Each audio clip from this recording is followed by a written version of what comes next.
Nze Selector Williams Live Uganda ekindeso lunaku lwaleero wano kwogera ku nsonga ezitatera kwogerwako ng'ate ziyina engeri gye zisikosaamu nga abatuuze mu Uganda muno. Ensonga ezimu kuzicontributinga ku bwavu bw'Abannayuganda, ku buyinike bw'Abannayuganda. Ensonga ezizza emabega enfuna y'Abannayuganda. Ensonga zino teryazoogerako. Abamu be bazoogerako teryafaayo. Ensonga zino ze za services ze tusasulira, ebintu obuweereza bwe tusasulira ne tutabufuna nga bwe tukusasulidde. Obuweereza buno tutuukako abantu ab'enjawulo bajja ne beeyama nga bateekawo enkolagana yaabwe ne gavumenti. Bakola MOUs, bakola contracts, omubeera obweyamo obw'enjawulo okuweereza Bannayuganda, nga Bannayuganda bwe banaaba nga batuusizza oba batuukirizza ebisaanyizo. Obuweereza muno mulimu amasannyalaze, amazzi, dikooda za TV, emikutu gy'ebyempuliziganya. Mu Uganda wano batono nnyo abafuna obwenkanya nga basasulira amasannyalaze. Batono. Abamu bateebereza buteebereza nti bw'ogula amasannyalaze mu nnaku ezisooka bakuwa units nnyingi nnyo. Tetuba sure about how many units that we are supposed to get when we pay 10,000, 20,000. We are not sure. It is not formally communicated. Even if it is communicated somewhere, it is not clear to the public that when someone pays this much, he is supposed by law to get this much of units. Ekyo ne kibeerawo Bannayuganda bafiirwa ssente zaabwe nga nange ndi omu ku bo.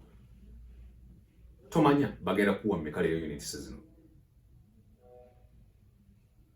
Ab'ebibiina ebya bulijjo ebirwanira eddembe ly'abantu ensonga ng'ezo tebazifaako.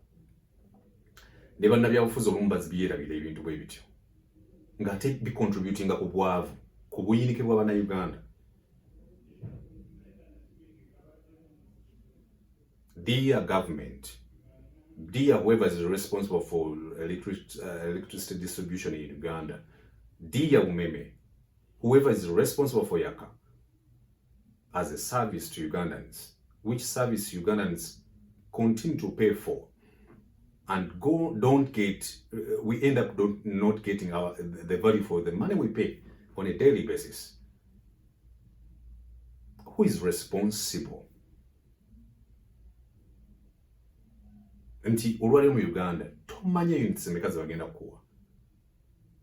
Bukeera nkya ne bagamba nti oyina negative how many units, you have negative 10, you have negative 7, 5. Noddamu n'osasula kubanga oyina obuyinike tomanyi wakudduukira, tolina bw'ogenda kwekubira nduulu. Ekyo n'okivaako n'ogula amalala ne bakuwa units ze baagadde. Ne budget ne bw'oba oyagala ogikola nga Munnayuganda tomanyi okole budget y'amasannyalaze ga ssente mmeka omwezi oba omwaka oba ewiiki. Kuba bakuwa okusinziira ku bwe balabye. Bw'obasanyusizza, bw'otabasanyusizza, ne bakuwa ke baagadde.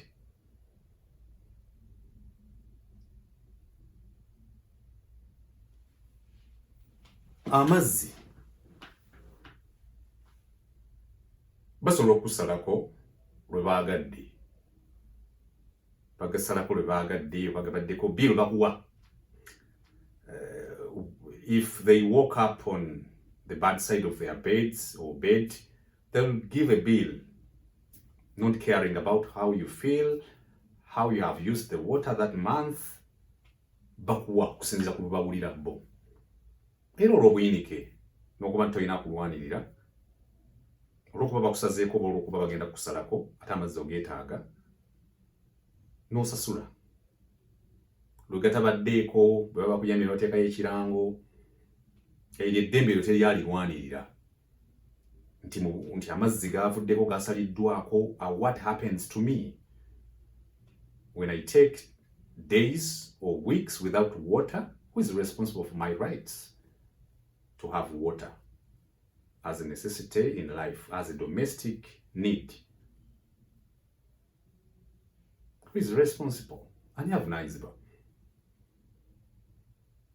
Ebyo nabyo contributinga ku bwaba bw'Abannayuganda onosanga nga budget emulemerera.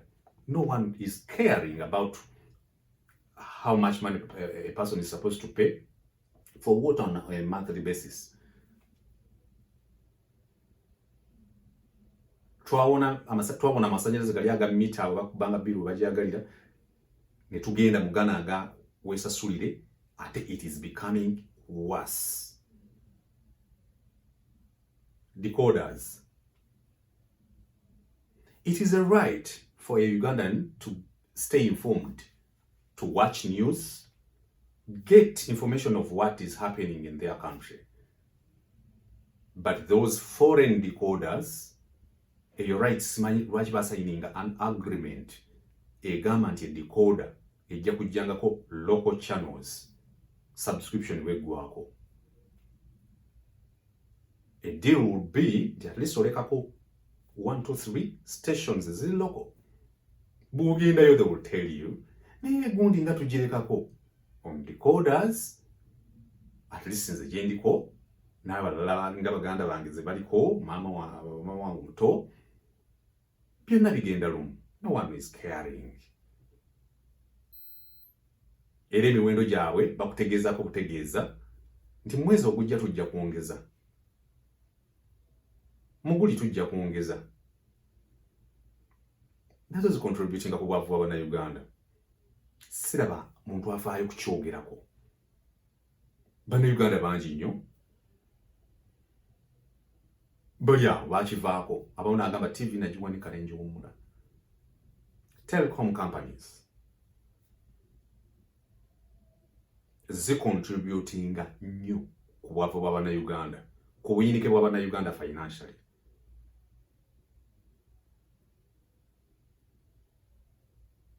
Ministry of Finance ejja kusobola ng'ebala gross domestic product or produce, that is GDP, naye nga byebalira Bannayuganda tebabifuna, tebabifissa.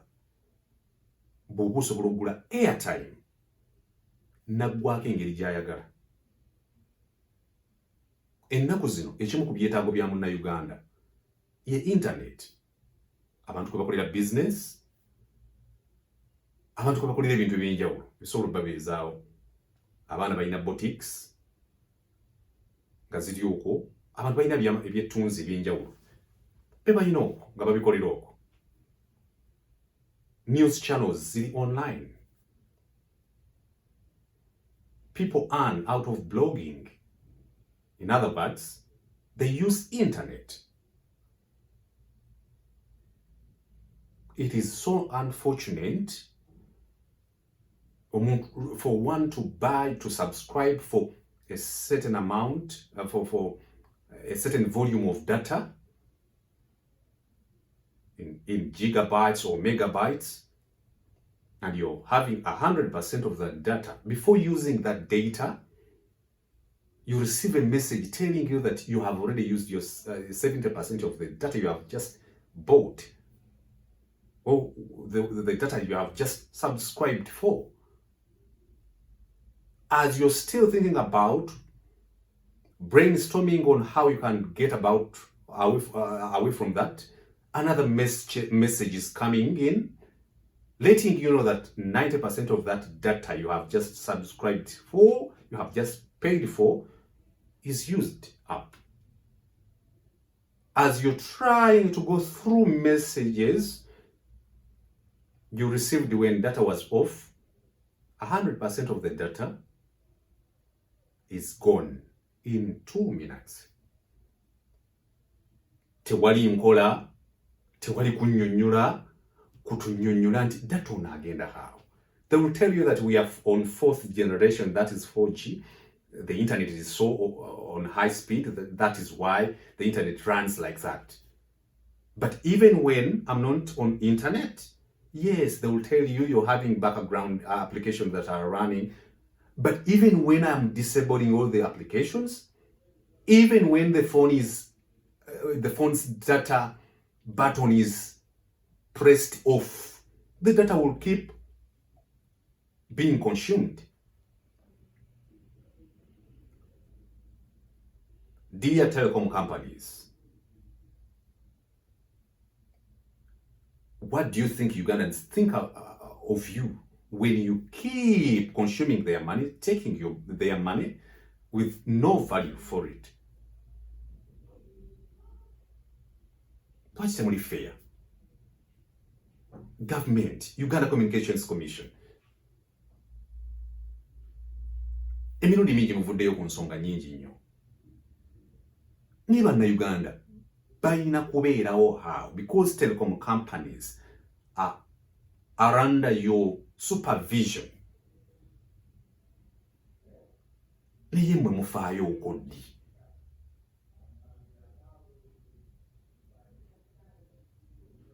Ukimanyi Uganda Communications Commission nti bannayuganda bangi bakola business online.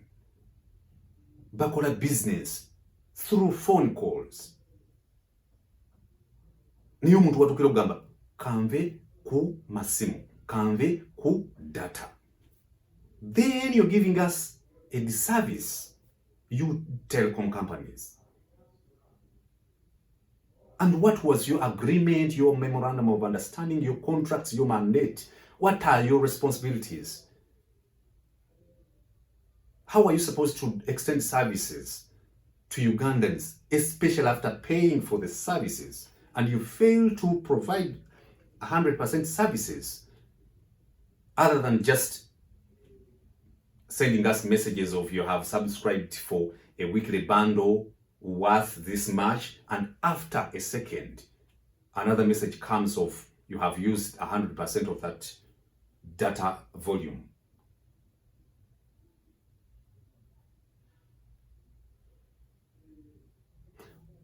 Kyenjogerako omuntu agula data ow'emitwalo 8 ayinza okuba tamanyi nti kiruma. Naye omuntu ateekako megabytes 10, megabytes 2, kimuluma. Oba gwateekako emitwalo 8 we bagambira 70%, oba okyali fine. Kiyinza okuba tekikuluma. Abamu bwe mba njogera bino oyinza okuba gweokozesa nawa company be bamusasula. Gw'omwanda oyinza okuba okola mu that telecom company nga tosasula data. Abamu muyinza okuba muli babifeekeera. But a lot of business entrepreneurs on a basis of small and medium enterprises bakozesa data oyo ali minimum. Nini bwe bamusasula tebamukozesa.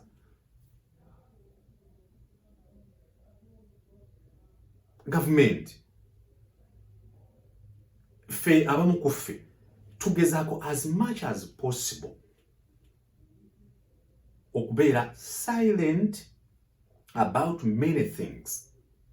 Nengamba kankole ebintu byange this way. Nina okulaba neeno nsangirayo obuzibu obujja direct. Okuyita mu bugobi obw'enjawulo nenfuna omutwalo gwange nenguteekako data. A telecom company, when you call their toll-free, so-called toll-free numbers, their customer care service, they don't receive. They keep you on hold. Because at the end of the day, they have a lot of customers.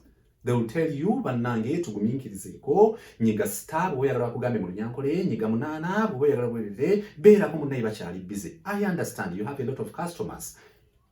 But have you taken time to identify the challenges those customers, the big huge number of customers you have you identified the challenges they go through to use the so-called services you render, you give them?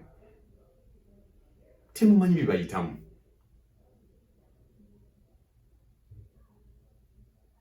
Internet is a need for business. It's not only a need for domestic social sending and receiving messages. It is becoming too much, and not many people will come out and say it, because I understand you're not even ready to listen to them, because after all, it is digital. By digital, you receive their money. By digital, you give them the so-called services, lame services, halfway services, which you take back at your liberty, and no one seems to care.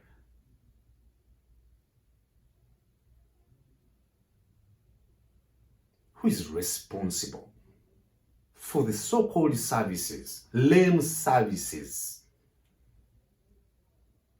Ugandans are spending a lot of money for no value for that money. Ugandans keep spending unvalued money. They go into expenses no one can explain, because bwe mba maze okubala nti ngenda kuteekako kasanvu ka week ku data, all of a sudden ne mungamba ziweddeko, no explanation. Abantu bonna ne babeera mu Uganda baga muna nange kintuuka. You come out and explain to us nti mwayongeza data. Mungeze. Is it a way of making by Uganda okubagamba nti bave ku internet?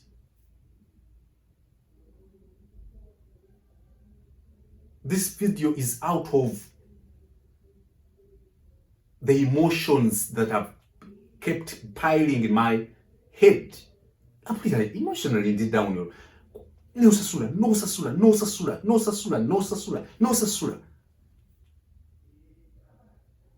Bino byeyogera mu telecom companies muzimanyi sente z'abantu zemulidde.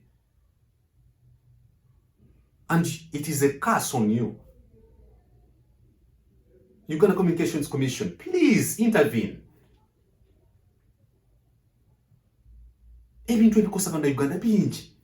Telecom companies, electricity distributors, distribution services, is a lame service center. Those decoders, boto habe sonyo. Kakati, then what can be done? Internet as a service, it is a necessity. It is a far front necessity. Ni internet yegera nze at least nayo naje wala oti okujja ko kusigala ngo ovujjirira abakulu wabo. Okusigala ngo bavujjirira paka bona yavuwala weta mwe wekubewo. Ekyo nakyo kigende. Airtime ne bamulya. Sente za mobile money zikendera wezaagadde.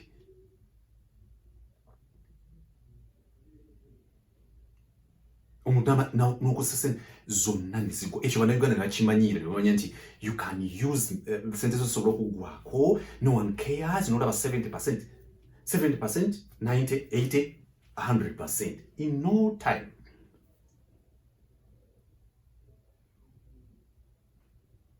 The reason I've recorded this video is to let you know that some of us are not happy and we are not getting the value for our money.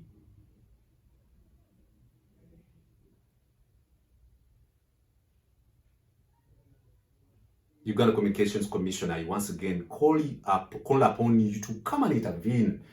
I know some of your workers, employees of Uganda Communications Commission also go through, experience the same. Dear government, kindly go and revisit the contracts, a memorandum of understanding, the terms of practice for the so-called investors who have turned into robbers.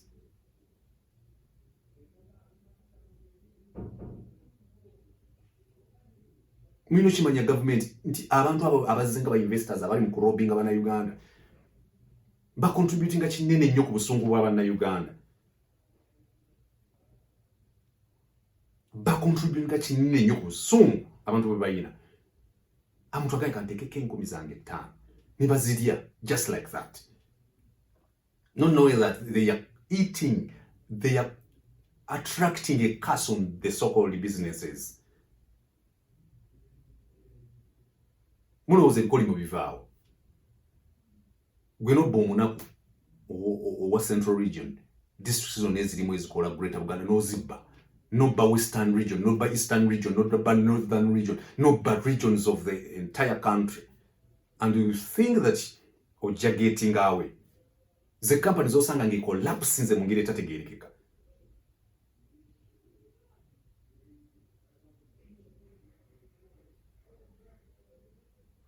Kubba ggwanga. Golowooza n'eggwanga teririiko Katonda alitunuulira, overseer. The motto is, for God and my country. Anthem is, Uganda may go da poti, with a future in Daika. Tuli so much on to God, and is watching over us. And is ready, in my opinion, is very ready to drop curses on you, people. Companies have been zozigwe sane okubamu baba na Uganda nga tewali abagambako. It is very bad okutuwa disservice, making us keep spending unvalued for money. Since if it is in any value, muzibba January, February, March, April, until December. Nemusigala with valid contracts from government. Nimulowooza temukunganya sente mujja kuddayo nga muli safe. Mujja kugenda n'ebikole mu bimutamanyi. Mulekerawo okubba sente z'Abannayuganda. Okubba sente zange at least. It is bad. Gwayesiimye nga tebakubbangako weesiimye nnyo kyogedde nga nze nkooye n'abalala bempulidde nga complaining all the time. It is a necessity now to have internet on your phone, activated on your phone. But the data volumes we pay for, egwako bweti nga tutegedde how. Their contracts are renewed every now and then. Their contracts are renewed every year in, year out. Nugamba how? Nga musanyeze gensa sulita sige nfuna how? Nga mazi gensa sulita sige nfuna how? Nga internet gensa sulita sige nfuna how? Nga voice bundles gensa sulita sige nfuna. Nga no one cares. Nze Selector Williams.